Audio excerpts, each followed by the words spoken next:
Zay ny amin'ny vavoiny fa eo amin'ny fanatanterana ny asa fampandrosoana kosa indray dia azo tombondany amin'izany ny faritra atsimo hoy ny filoha-hevitry ny antenimieram-pirenena Elson Brisson Eraf tetika asa goavana maro toto-saina any an-toerana.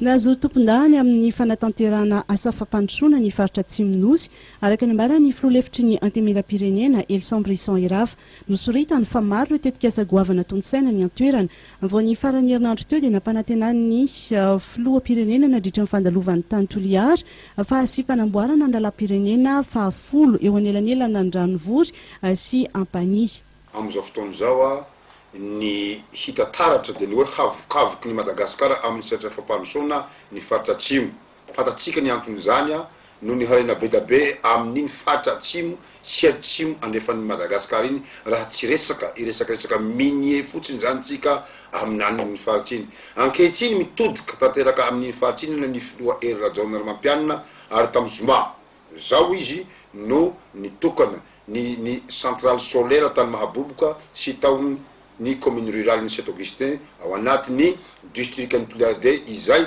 iadidinay ary ihany koa nitokana ny ilay bazary ny Mahavatsy voalohany ny Toliara voalohany sy ny Mahavatsy 2 ao Toliara voalohany ihany ary ny jardin de la mer ao Morondrika anisany